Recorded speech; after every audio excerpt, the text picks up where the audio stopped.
Le jour de la Pentecôte, la parole de Dieu nous dit il y a eu un grand bruit.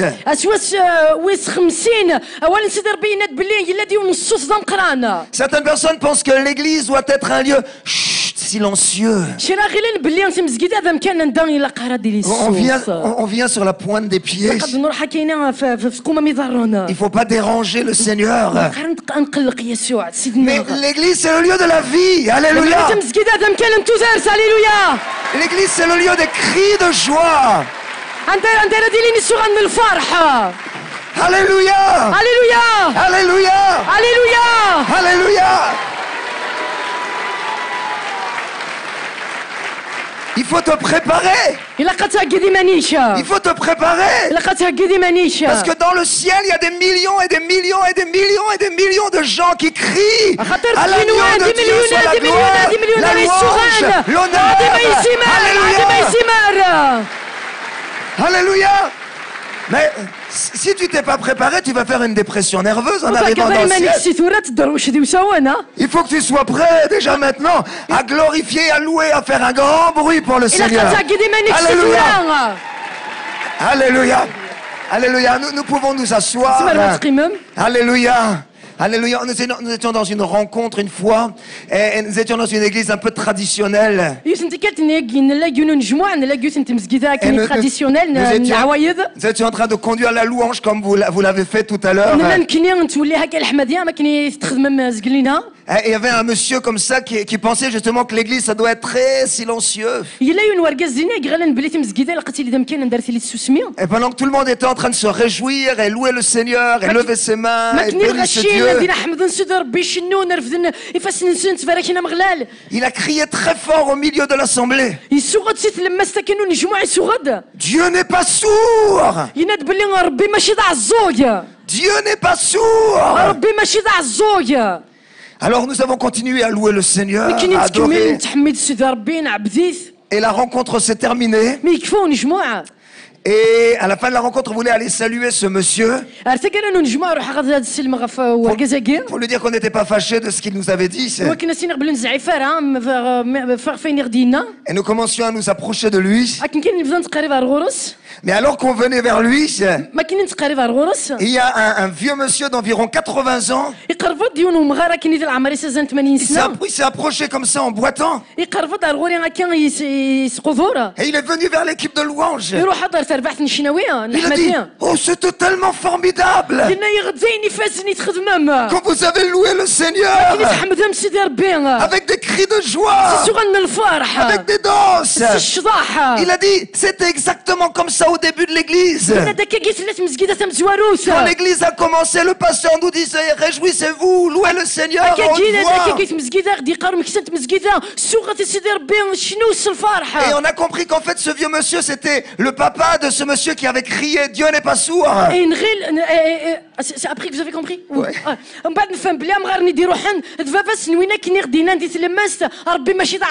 Ce monsieur, quand il a entendu son papa parler, il est parti tout penaud. Parce que la maison de Dieu, c'est la maison de la joie. C'est la maison des cris de joie. C'est la maison de la louange. C'est la maison où Dieu agit. Parce que Dieu agit, on se réjouit. Parce que la parole de Dieu est prêchée. Qu'elle produit du fruit. Qu'elle change des vies. Alors nos cœurs sont dans la joie. Frères et sœurs, un seul message que tu entends, ça peut changer ta vie. Une seule parole peut changer un homme. Un seul homme peut changer une ville. Une ville changée par le Seigneur peut changer un pays. Un pays qui a été touché par l'évangile peut toucher le monde. Alléluia. Alléluia. Alléluia. Alléluia. Nous allons prêcher la parole de Dieu. j'aimerais t'inviter à écouter la parole avec les oreilles de l'esprit. Lorsqu'une parole est annoncée qu'elle te concerne, saisis-la par la foi. Cette parole, elle est pour moi. Il y a quelques semaines, une dame est venue dans l'église. Elle avait une infection aux yeux qui durait depuis 3 années. Elle avait vu des médecins pour trouver une solution, mais aucune guérison. Elle vient dans la maison de Dieu. Il y a une parole prophétique, une parole de connaissance. Cette parole dit: tu es là avec une infection aux yeux, le Seigneur te guérit.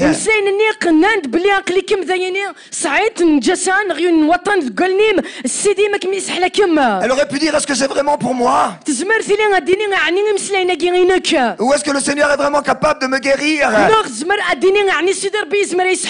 Ou est-ce que c'est quelqu'un de l'église qui a parlé au pasteur de mon problème? Non, cette dame a pris cette parole comme venant de Dieu.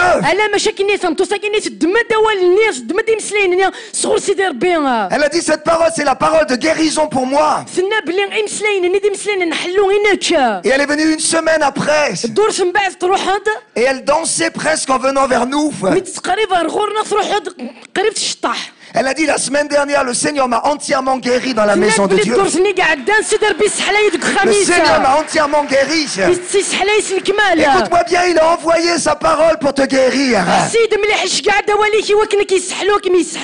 Il envoie sa parole pour te délivrer.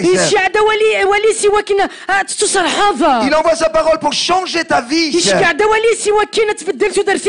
Attends-toi à la parole de Dieu. Attends-toi à la parole du Seigneur. Si tu la saisis avec foi, elle va te changer, elle va te guérir, elle va te délivrer, elle va t'apporter la vie. Au nom de Jésus. Alors ce matin, le Seigneur me donne une parole pour ceux et celles qui au milieu de nous passent par des temps d'épreuve. Il y a des prédicateurs qui prêchent que si tu viens vers Jésus, tu n'auras plus jamais aucun problème. Tu ne seras plus jamais malade. Il n'y aura plus jamais de difficultés dans ta famille. La parole de Dieu nous montre exactement l'inverse. À partir du moment où tu viens vers Jésus, il y a un combat qui s'enclenche. Et parfois tu as l'impression que parce que tu es venu vers Jésus, tu as encore plus de problèmes qu'avant. Mais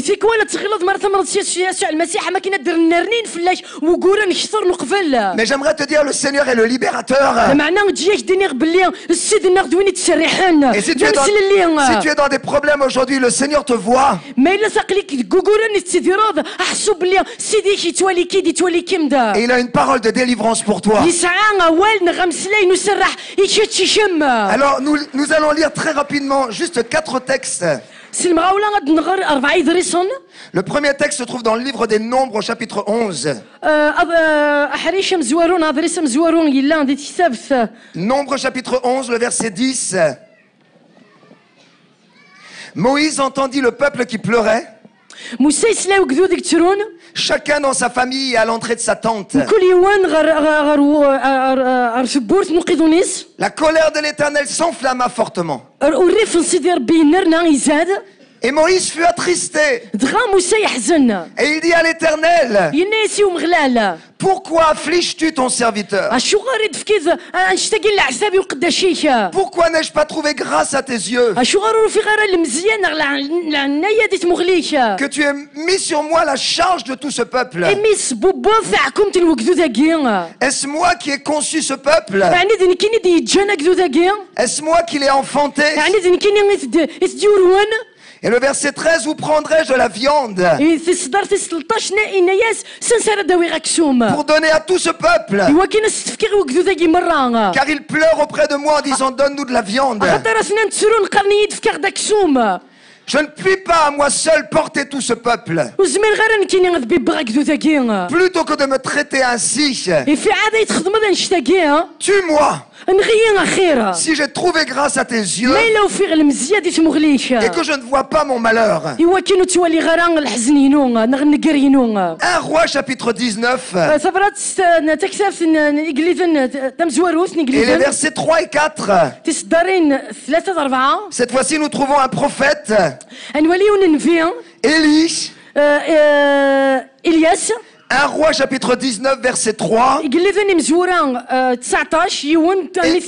Élie voyant cela se leva et s'en alla. Il arriva à Beersheba qui appartient à Juda. Il laissa son serviteur. Et lui il alla dans le désert. Et après une journée de marche, il s'assit sous un arbre. Et il demanda la mort en disant c'est assez. Éternel, prends mon âme, car je ne suis pas meilleur que mes pères. Et dans Job, au chapitre 3, à partir du verset 1er, Job, chapitre 3, à partir du verset 1er, après cela, Job ouvrit la bouche et il maudit le jour de sa naissance. Il prit la parole et dit, périsse le jour où je suis né. Et la nuit qui dit un enfant mâle est conçu. Et enfin nous lisons dans 1 Corinthiens 10. Et nous lisons le verset 13. 1 Corinthiens 10. Et le verset 13. Aucune tentation. Ou nous pourrions traduire aussi par aucune épreuve. Aucune épreuve ne vous est survenue qui n'ait été humaine. Et Dieu qui est fidèle. Dieu qui est fidèle ne permettra pas que vous soyez tentés au-delà de vos forces. Mais avec l'épreuve, il prépare le moyen d'en sortir afin que vous puissiez la supporter. Et l'Église dit Amen. Amen. On va applaudir la parole de Dieu très fort. Alléluia. Alléluia, je viens avec un message de la part du Seigneur vers toi. Avec l'épreuve, Dieu donne le moyen d'en sortir. Avec l'épreuve, Dieu donne un chemin de sortie. Que faire lorsque nous trouvons que l'épreuve est trop grande? Que faire lorsque nous pensons que l'épreuve est trop forte pour nous?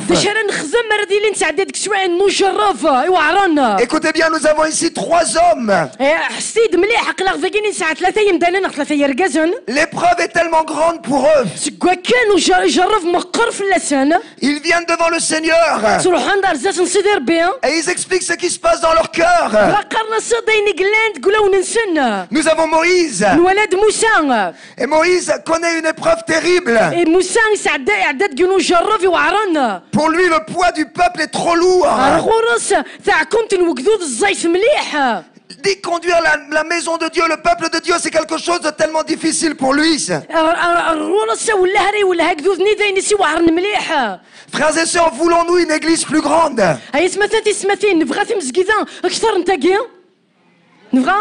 Voulons-nous une église plus grande? Voulons-nous un bâtiment plus grand?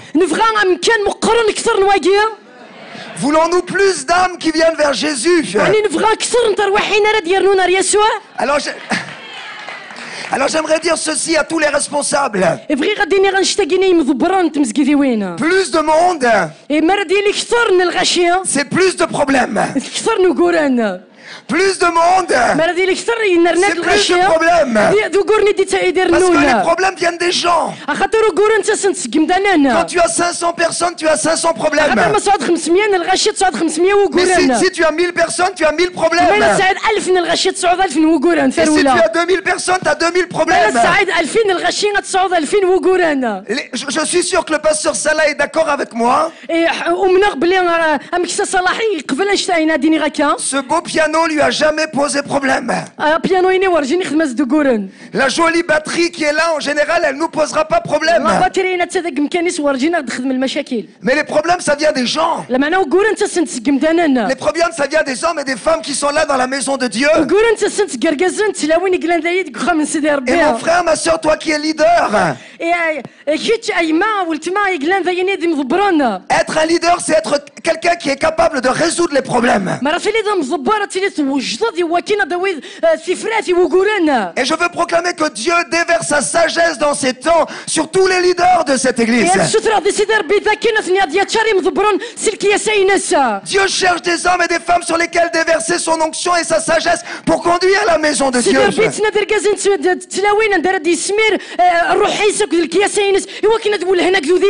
Mais dans ce texte, Moïse est au bout. Il est tellement fatigué qu'il demande la mort. Nous avons un prophète, Élie. Lui, il demande la mort au Seigneur. Pourquoi? Parce que les menaces qu'il connaît sont trop grandes. Il y a une lettre qui est partie du palais royal.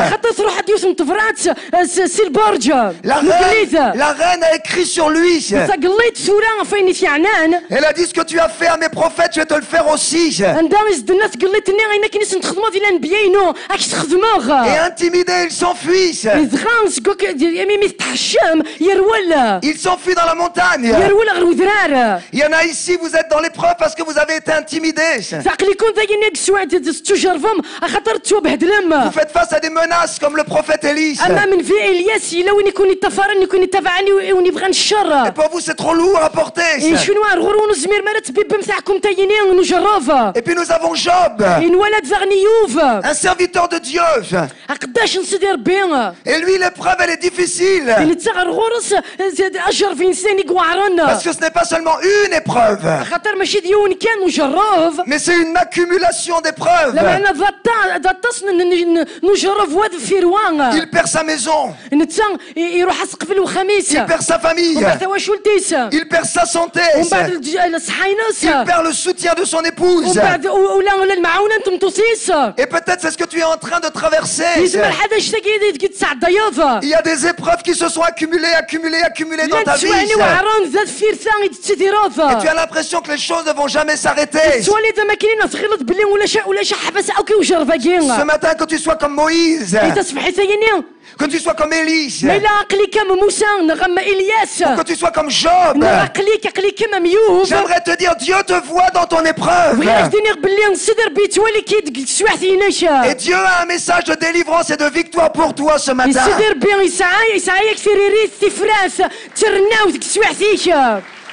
Il y a quelques années, il y a un jeune homme d'origine musulmane qui est venu dans notre église.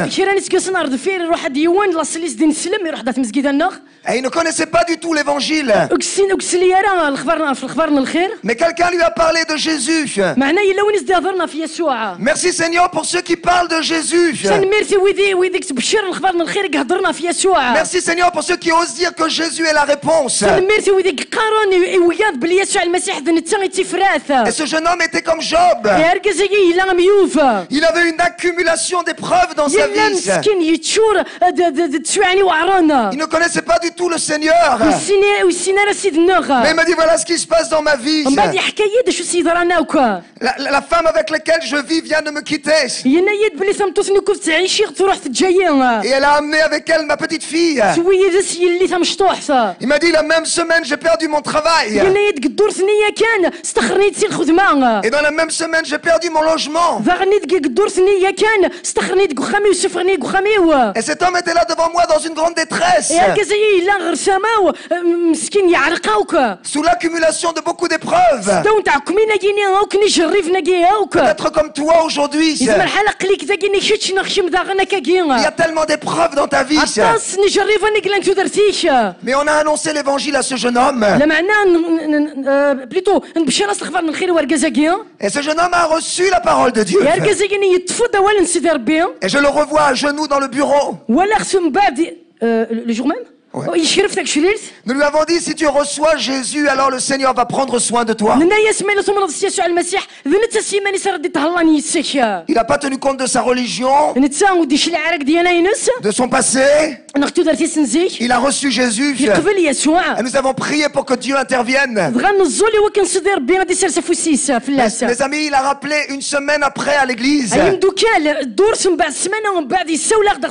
Et il criait quelque chose dans le téléphone. Il disait ça a marché. Ça a marché. Ça a marché. Ça a marché. Oui, parce que la parole de Dieu va marcher dans ta vie. Ça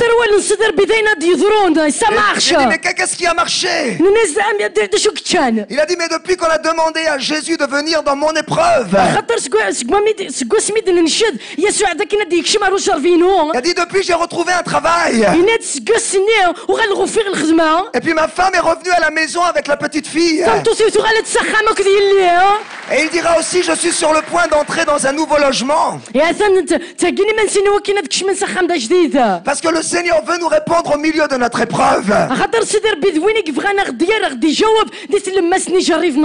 Mon ami, j'aimerais que tu réfléchisses un instant. À qui sont ces personnes qui demandent la mort au Seigneur? Qui sont ces personnes qui demandent la mort? Mon ami, ces gens, ce ne sont pas des nouveaux convertis. Ces gens, ce ne sont pas des gens qui viennent de connaître Dieu.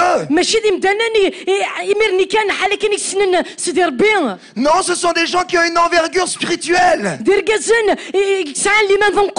Ce sont des gens solides dans le royaume de Dieu. Ce sont des gens solides dans la maison du Seigneur. Mon ami, tu peux être un leader dans l'église. Tu peux être une personne solide dans la maison de Dieu. Je sais qu'il y en a beaucoup parmi nous qui m'écoutent. Pourtant, tu peux passer par des temps où l'épreuve te semble trop lourde. Tu peux passer par des temps où il te semble que même tu as envie de demander la mort. Regardez ces gens, ils n'étaient pas n'importe qui. Moïse. Mais c'est lui qui s'est levé devant Pharaon, devant le plus grand roi de son époque. C'est lui qui s'est tenu et qui a dit, laisse aller mon peuple. C'est lui qui a vu la mer rouge s'ouvrir. C'est lui qui a changé l'eau amère en eau douce. Moïse n'était pas n'importe qui. Élie n'était pas n'importe qui non plus. Élie, c'était un prophète extraordinaire. La parole de Dieu nous dit qu'il a fait tomber le feu du ciel. Il a fait tomber la puissance de Dieu au milieu du peuple. Et par son ministère, le peuple entier d'Israël est revenu vers Dieu.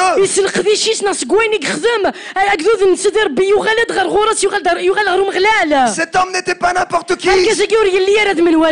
Job n'est pas n'importe qui non plus. Ce n'est pas un nouveau converti. Job, c'est un homme intègre. Il marche avec Dieu depuis des années. C'est l'homme juste par excellence. Mes amis, mais qu'est-ce que nous disent Moïse? Qu'est-ce que nous disent Élie? Qu'est-ce que nous disent Job.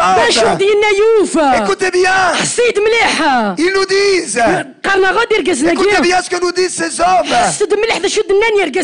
Ton passé, ce que tu as vécu dans le passé, ne suffira pas pour affronter l'épreuve d'aujourd'hui. Les grandes choses que tu as vécues dans le passé ne suffiront pas pour avoir la victoire aujourd'hui. Tu as besoin d'une relation vivante avec le Seigneur aujourd'hui. Aujourd'hui, trop d'hommes et de femmes s'appuient sur ce qu'ils ont vécu dans le passé. Peut-être tu es converti depuis longtemps. Tu as vécu des miracles. Dieu a changé ta famille. Tu as vu des guérisons. Toutes ces choses sont formidables. Mais cela ne suffit pas pour avoir la victoire aujourd'hui. Tu as besoin d'une rencontre avec Dieu aujourd'hui. Tu as besoin de rencontrer le Seigneur de nouveau aujourd'hui. Tu as besoin d'être renouvelé par le Seigneur aujourd'hui.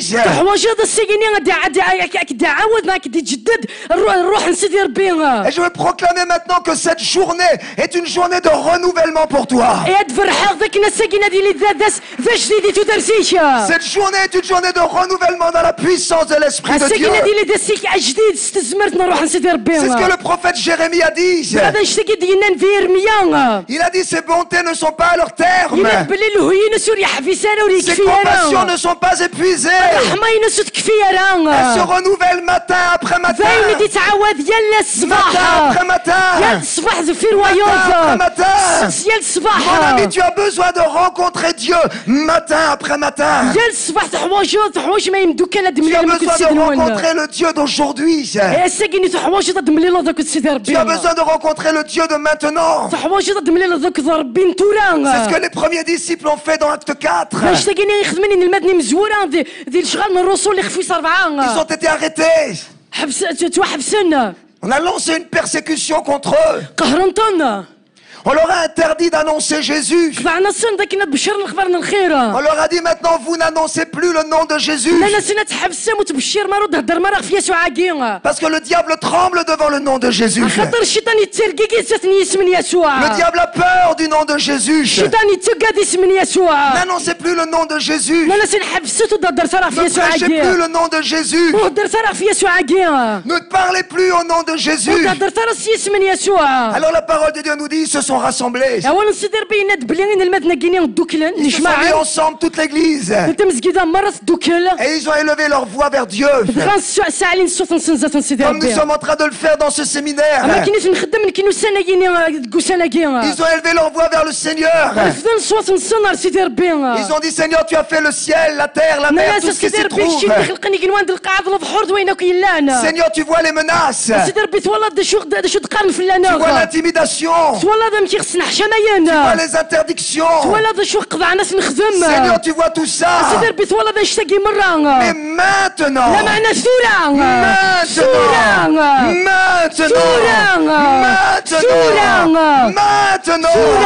Seigneur, maintenant, dis à ton voisin maintenant,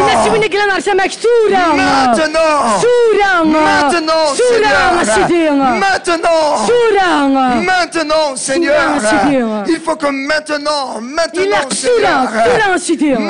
Seigneur, envoie ta puissance sur nous, afin qu'il s'accomplisse de nouveau des miracles, des prodiges, des guérisons, dans le nom de Jésus. Et la parole de Dieu nous dit, maintenant le lieu où ils étaient assemblés trembla. C'est une prophétie pour cette journée. Le lieu dans lequel nous sommes va trembler avec la puissance du Saint-Esprit. Ils furent tous remplis du Saint-Esprit.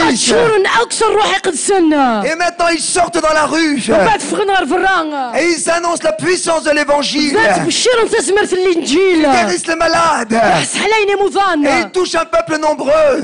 Parce qu'ils ont été renouvelés. Parce qu'ils ont été renouvelés. Ne t'appuie pas sur le passé. Même si tu as vécu des choses extraordinaires dans le passé. Appuie-toi sur Jésus. Aujourd'hui, tu as besoin de Jésus aujourd'hui. J'aimerais dire 3 vérités importantes. Et ensuite, j'aimerais qu'on prie pour tous ceux qui passent par des épreuves. J'aimerais dire 3 vérités essentielles. Si tu passes par des épreuves, si tu passes par un temps comme Moïse, Élie et Job, où tu penses qu'il n'y a plus de solution, j'aimerais te dire d'abord, aucune épreuve que tu traverses n'est au-dessus de tes forces. Aucune épreuve que tu traverses n'est au-dessus de tes forces. Ce que tu traverses aujourd'hui, ce que tu vis aujourd'hui, le Seigneur le sait. Et il te dit, je suis avec toi. Et il te dit, je juge que tu es capable de passer par cette épreuve. Peut-être toi comme Job, tu dis, c'est trop lourd. Peut-être comme Job, tu dis, il n'y a pas de solution. Mais je te dis, pendant que toi, tu dis, c'est trop lourd. Pendant que toi, tu dis, c'est trop difficile. Pendant que toi, tu dis, je m'en sortirai pas. Laisse-moi te dire que quelqu'un te regarde du haut du ciel. Quelqu'un est en train de regarder sur la terre. Et il est en train de dire aux anges, et est-ce que tu as vu ce frère? Est-ce que tu as vu cette sœur? Tu as vu l'épreuve qu'il est en train de traverser? Tu as vu la maladie qui est sur sa vie? Tu as vu le problème dans son couple? Tu as vu le deuil qu'elle vient de traverser? Tu as vu le problème financier dans lequel elle est? Mais regarde comme mon enfant est en train de tenir. Regarde comme mon enfant s'accroche à moi. Et je suis fier de lui. Je suis fier d'elle. Je suis fier de lui. Je suis fier d'elle. Je veux dire cela à tous ceux qui passent par l'épreuve. Dieu est fier de toi. Dieu est fier de toi. Dieu est fier de toi. Parce qu'il te voit tenir bon au milieu de cette épreuve. Il voit que tu te tiens debout au milieu de l'épreuve. Et il te dit, sois sans crainte. Je ne mettrai jamais sur toi quelque chose que tu ne peux supporter. Ce que tu traverses aujourd'hui, j'ai confiance en toi. J'ai foi en toi. Je sais que tu vas le supporter. Et que tu vas arriver à la victoire. Alléluia. Alléluia. Alléluia. Il y a quelques années de ça, on a construit une école justement en Haïti. Et on a construit cette école à partir de rien. Donc on avait besoin d'un bâtiment qui puisse comporter 2 étages. Et donc on a évidemment vu un architecte. Et on lui a parlé de notre projet. Mais on lui a dit, évidemment, d'abord, on ne peut pas construire ces 2 étages. Parce que ça demande beaucoup d'argent. Donc on voudrait simplement construire un rez-de-chaussée. Donc on a besoin d'une 20aine de salles. Et donc on va construire comme ça un premier niveau, un premier rez-de-chaussée. Et cet homme nous a dit, on est d'accord, mais est-ce que vous avez l'intention de bâtir quelque chose de plus grand ensuite? On lui a dit oui, nous avons l'intention dans l'avenir de bâtir un premier étage, ensuite de bâtir un deuxième étage.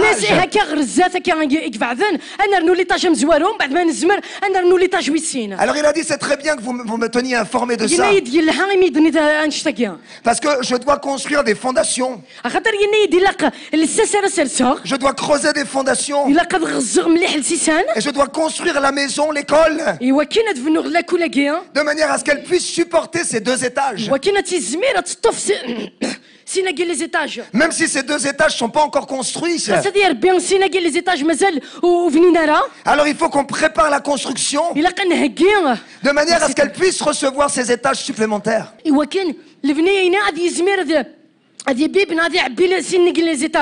Alors nous avons construit le rez-de-chaussée. Quelques années après, on a construit un premier étage. En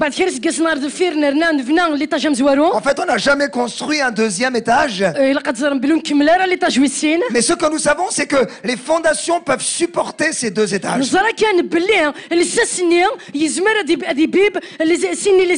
savons que l'architecte a prévu cela dans le bâtiment. Si un jour un deuxième niveau doit venir, alors le bâtiment est prêt pour recevoir ce deuxième niveau. Et je veux te dire, c'est exactement ce qui se passe dans ta vie. Dieu sait exactement ce que tu peux supporter. Dieu sait exactement jusque là où tu peux aller. Bien avant ta naissance, il a déjà préparé ta vie.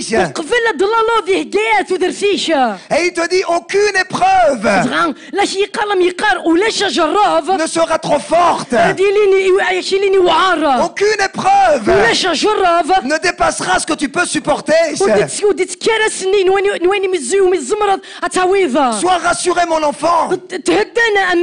Je sais que ce que tu traverses aujourd'hui, tu peux le supporter. Alléluia. Alléluia. Alléluia. Alléluia. Jamais trop difficile.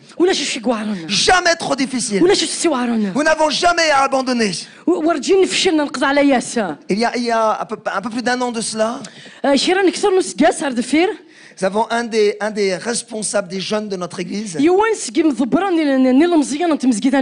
Il avait 29 ans. C'était un jeune homme zélé, engagé dans l'œuvre de Dieu.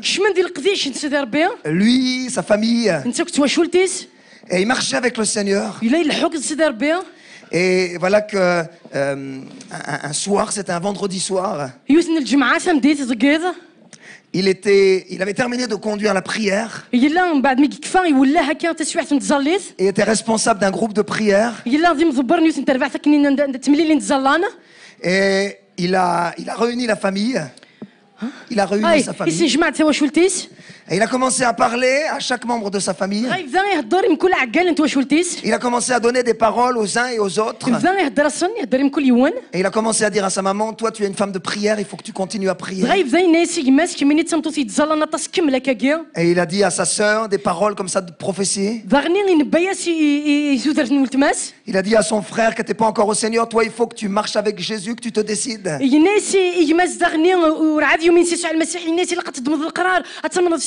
Et puis ce soir-là, il a dit dans sa famille, à partir d'aujourd'hui, je vais être à plein temps avec Jésus. À partir d'aujourd'hui, je suis à plein temps avec Jésus. Et les parents n'ont pas compris.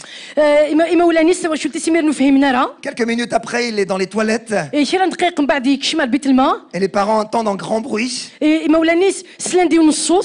Ce jeune homme est par terre. On le conduit rapidement à l'hôpital. Et puis là, à l'hôpital, il va mourir. Quelle tragédie pour cette famille. Quelle tragédie pour cette maison. Un jeune homme de 29 ans qui marche avec Dieu, qui sert le Seigneur. Seigneur, pourquoi? Seigneur, pourquoi tu permets une telle chose? Il y a des personnes ici qui sont en train de poser des questions à Jésus. Tu es là et dans ton cœur tu dis pourquoi, Seigneur, tu as permis ça? Seigneur, tu sais que je ne pouvais pas supporter. Pourquoi tu as permis ça? Seigneur, pourquoi tu as permis que mon mari parte? Seigneur, pourquoi tu as permis que cet enfant s'en aille?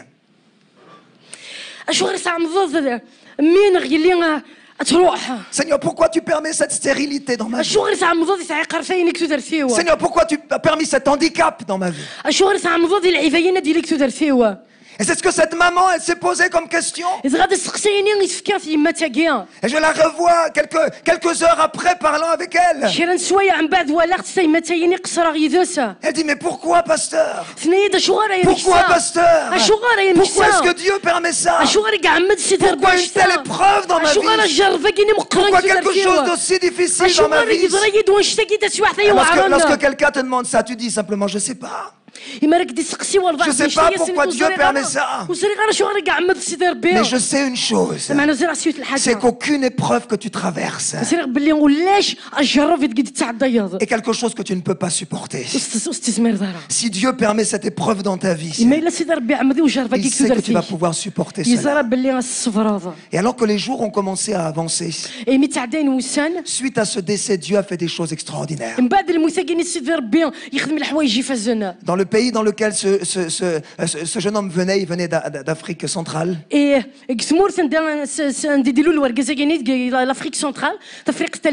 Le jour de son enterrement, beaucoup de gens sont venus vers Jésus. Il y a un jeune homme avec qui il travaillait.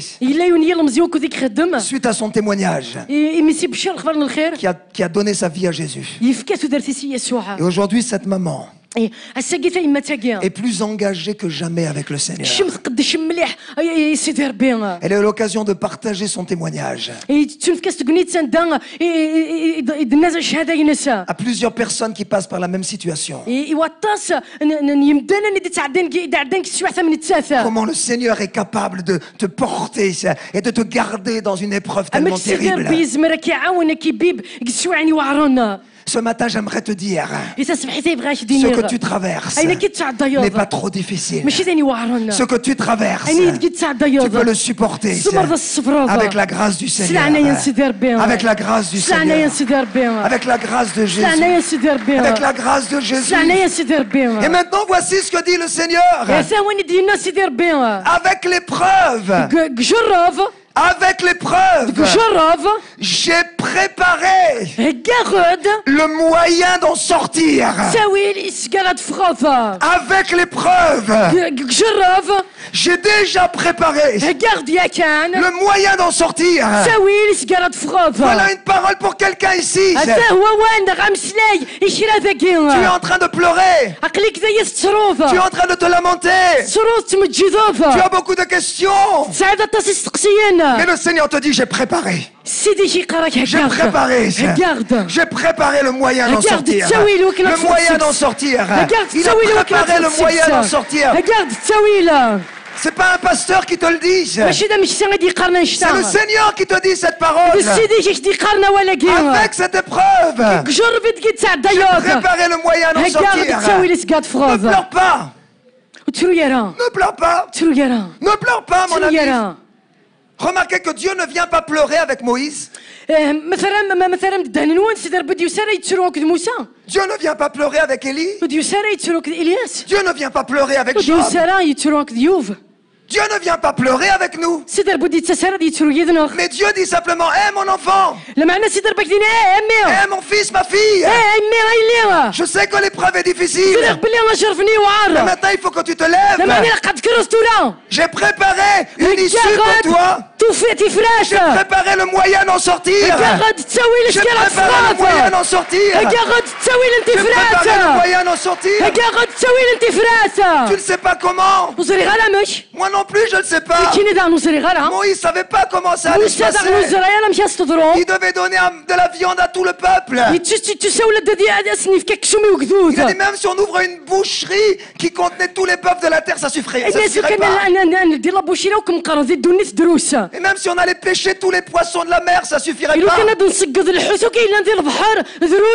Mais Dieu a dit le moyen c'est pas ton problème.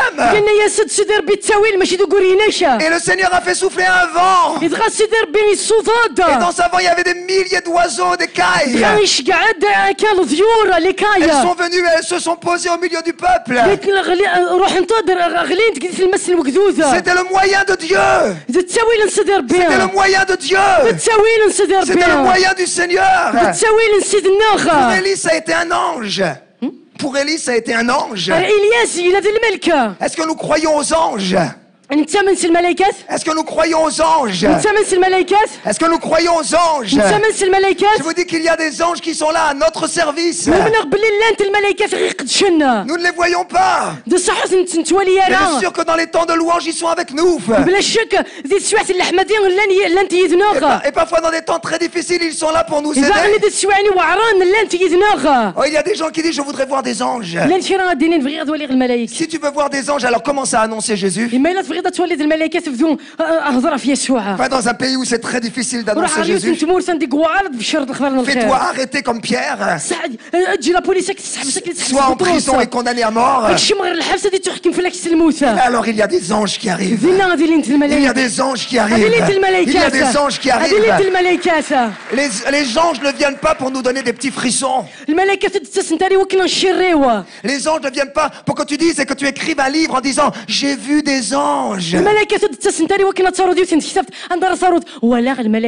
Non, les anges ils viennent lorsque dans des temps difficiles, dans des temps d'épreuve, tu es complètement perdu. Alors le Seigneur envoie ses messagers qui vont t'aider, sa grande armée. Alléluia. Et pour Élie c'était un ange. Il ne connaissait pas le moyen de Dieu. Mais Dieu a envoyé un ange vers lui pour lui dire allez lève-toi, ne reste pas couché. Je sais que l'épreuve a été difficile. Je sais qu'il y a eu de la violence. Mais maintenant mon enfant lève-toi. Pour Job, ça a été difficile aussi. Il ne savait pas comment Dieu allait lui donner un moyen pour sortir. Simplement Dieu l'a placé devant sa grandeur. Dieu l'a placé devant sa majesté. Et là le cœur de Job a complètement changé. Il a dit Seigneur tu es mon rédempteur. Tu es celui qui va te lever le dernier sur la terre. Mon ami, mon cœur brûle ce matin. Pour te dire quelle que soit ton épreuve, Dieu a préparé une solution pour toi. Dieu a préparé une solution pour toi. Dieu a préparé un moyen d'en sortir. La parole nous dit Dieu qui est fidèle. Dieu qui est fidèle. Et j'aime cela. Dieu qui est fidèle. Dieu qui est fidèle. Je veux te dire que ton Dieu est fidèle. Il est fidèle quand tu es fidèle. Mais il est fidèle même quand tu es infidèle. Parce que Dieu ne peut pas changer. Sa nature c'est d'être fidèle. Même si toi tu l'abandonnes, il reste à tes côtés. Et il prépare pour toi le moyen d'en sortir. Le moyen d'en sortir. Le moyen d'en sortir. Le moyen d'en sortir. Alléluia. Alléluia. Nous avons fait cette expérience des dizaines et des dizaines de fois. Dans les épreuves que nous ne comprenons pas. Soyons sans crainte. Nous pouvons supporter. Et Dieu a préparé un moyen d'en sortir. J'avais 25 ans, je pense. Et j'avais préparé le concours d'enseignant en France.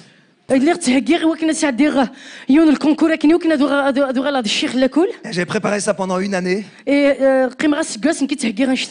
vraiment beaucoup de travail, beaucoup d'investissement, beaucoup de temps et d'énergie donnée. Et donc à la fin du mois de mai, ça a été le temps de passer le concours. J'ai passé une épreuve après l'autre. J'ai réussi les écrits. Ça a été le moment des oraux. J'ai passé chacun des oraux et je les ai réussis. Il en restait un dernier. Un dernier oral. Je me souviens, c'était de l'histoire. C'était mon domaine en plus. J'y allais sans crainte. Et pour moi, j'avais déjà le concours dans la poche. J'étais déjà en train de remercier le Seigneur. Et voilà que le matin où je pars pour ce concours, il y a un immense embouteillage sur la route. Et nous étions donc en voiture. Et plus moyen d'avancer. Nous étions partis bien avant. Mais j'ai commencé à voir le temps avancer. Et je voyais le temps passer. Et nous étions encore à 5 ou 6 kilomètres de l'endroit où je devais passer l'examen. Et la crainte commençait à venir dans mon cœur. Si je n'y vais pas, je vais rater. Finalement, on n'était plus qu'à 1 kilomètre. Et maintenant, il restait 1 minute pour arriver à la salle. Mon père qui me conduisait m'a dit « Sors et va en courant ». Donc j'ai pris mes affaires et je suis parti en courant vers la salle d'examen. Et je suis arrivé 5 minutes après que les portes étaient fermées. Et il y avait une personne qui était devant. Et j'allais passer pour dire je passe l'examen, je passe l'oral. Et la personne était devant, elle m'a dit non monsieur, c'est trop tard. C'est trop tard pour passer l'examen. Il y avait un immense embouteillage devant. C'est pas mon problème monsieur. Il fallait prendre le métro. Maintenant c'est trop tard, vous pouvez plus rentrer. J'ai dit mais qu'est-ce que je fais alors? Il me reste une dernière épreuve. La personne m'a dit c'est très simple. C'est très simple. Vous repassez l'examen l'année prochaine. Ah oui, c'était très simple. Et des larmes ont commencé à couler. Vous reviendrez l'année prochaine. C'était une épreuve. C'était une épreuve pour un jeune comme moi. Parce que j'avais besoin d'un travail. Je ne voulais pas rester à la charge de mes parents, j'avais fini mes études. Et je suis revenu, mon père m'attendait devant. Il m'a dit mais qu'est-ce qui s'est passé? Je lui ai dit voilà, c'est trop tard. C'est raté. Ils m'ont dit on repassera l'année prochaine. Et je me souviens, on s'est arrêté. Et on a prié le Seigneur. On a prié le Seigneur. A dit Seigneur, on ne comprend pas. Seigneur, on aurait dû réussir. C'était presque fait. Seigneur, je ne comprends pas pourquoi les choses se passent comme ça. Mais je me souviens qu'on a fait une prière de foi. Et on a dit Seigneur, on sait que tu as une réponse pour nous. On sait que le meilleur est devant nous. On sait que tu as un moyen pour sortir de cette épreuve. Et on est reparti à la maison. Triste, mais confiant. Et donc l'été est passé. Donc, si j'avais eu ce concours, j'aurais dû commencer en septembre. Et donc maintenant j'étais là sans travail. Au chômage quelque part. Peut-être quelqu'un vit cette situation ici. J'aimerais te dire, Dieu a une solution pour toi. Dieu a une solution pour toi. Dieu a un travail pour toi. Alléluia. Et j'ai cherché pendant l'été à droite, à gauche, dans différentes écoles. Et rien. Et donc la rentrée est arrivée. Elle était même maintenant passée. On était dans les tout premiers jours de septembre. Et je me souviens m'être endormi un soir. Et pendant la nuit, j'ai eu comme une vision. C'était une parole très très claire. Et cette parole me disait, aujourd'hui, tu seras enseignant en classe de CE2.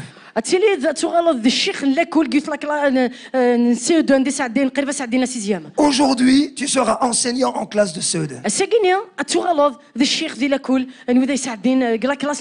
Je me suis réveillé le matin et j'avais cette parole dans la tête. Aujourd'hui. Aujourd'hui, tu seras enseignant en CE2. C'était pas possible. À vue humaine, c'était complètement impossible. Toutes les écoles avaient déjà leurs enseignants. Et cet esprit a mis une pensée dans mon cœur. Merci Seigneur pour le Saint-Esprit. Merci Seigneur pour le Saint-Esprit. Merci Seigneur pour le Saint-Esprit. Alléluia. Le Saint-Esprit a mis une pensée dans mon cœur. Tu appelles toutes les écoles de la région. Et tu leur demandes s'ils n'ont pas un travail pour toi.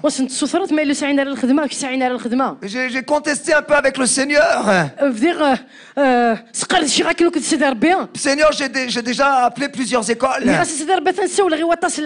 il y avait cette conviction dans mon cœur. Fais ça. Alors, à partir de 8h30 du matin, j'ai commencé à appeler les écoles. J'ai eu une première personne. Et c'était une dame, une directrice. Et je lui ai expliqué, voilà ma situation, j'ai raté le concours, est-ce que vous auriez un poste pour moi? Cette personne m'a dit non. Oh, monsieur, mais vous appelez beaucoup trop tard. Nous avons tous nos enseignants. Vous devez bien le savoir. Alors j'ai raccroché. Et puis j'ai appelé une deuxième école. Cette fois-ci c'était un monsieur.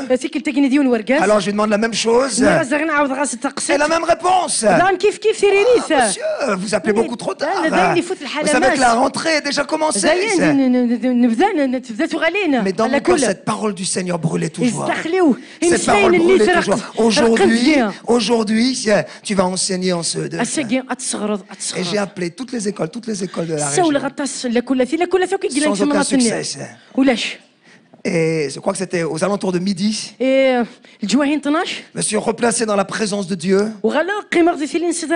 Seigneur, tu vois, ça n'a pas marché. Et alors le Seigneur m'a rappelé une école qui était juste à côté de la maison. Une école que je n'avais pas appelée. Parce que je m'étais dit, écoutez, ce serait trop beau. Ce serait trop beau d'avoir une place ici. À 5 minutes de la maison. Je savais que les enseignants n'enseignaient que le matin. Il y avait un assez bon salaire.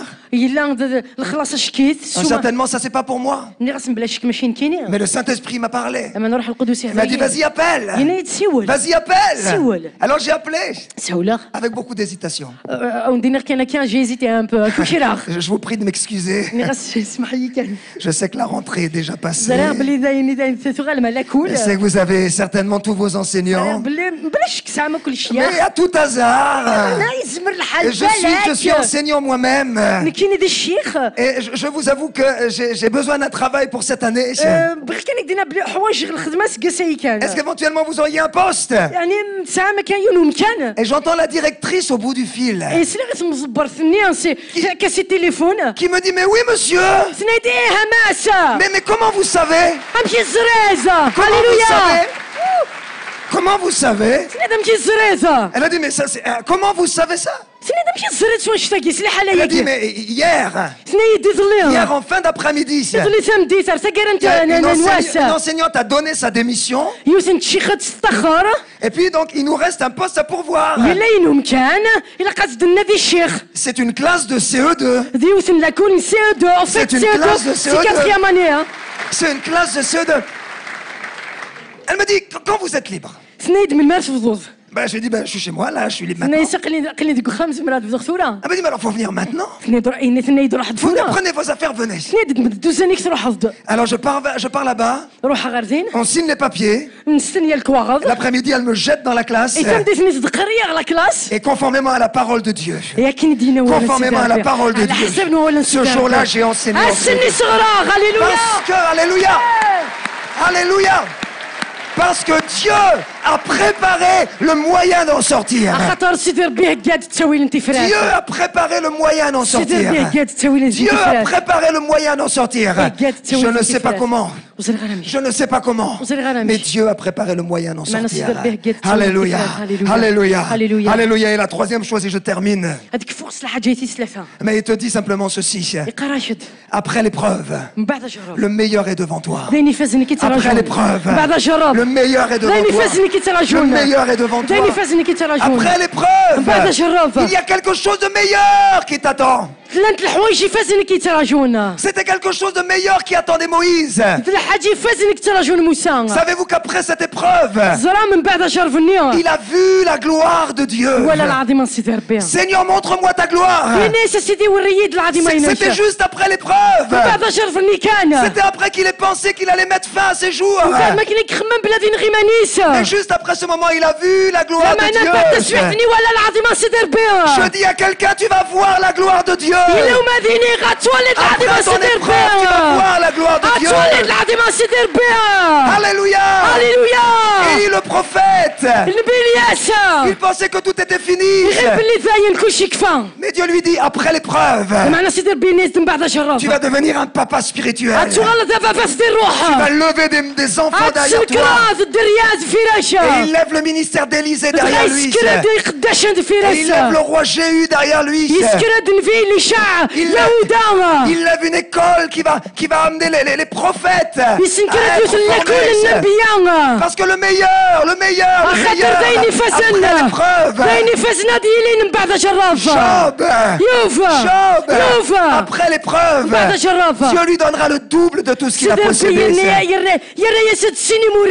Et Dieu dira, il lui a donné les filles les plus belles de tout le pays.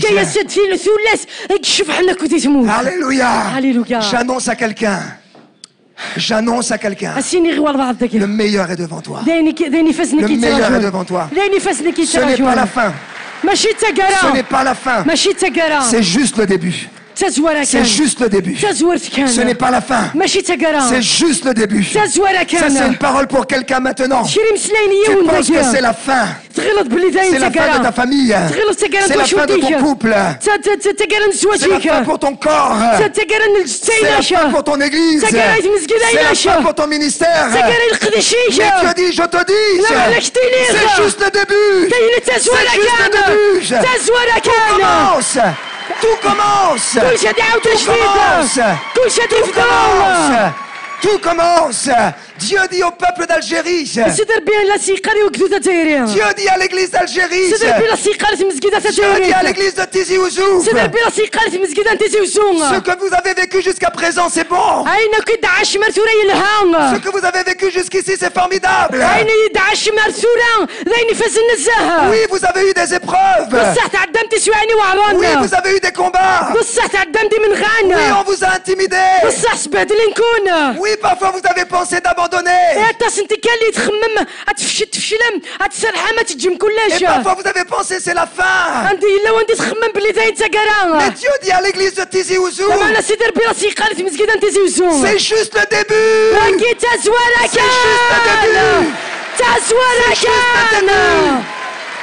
C'est juste le début. Alléluia. Alléluia. C'est juste le début. Alléluia. Levons-nous à notre place. Levons-nous à notre place. Alléluia. Alléluia.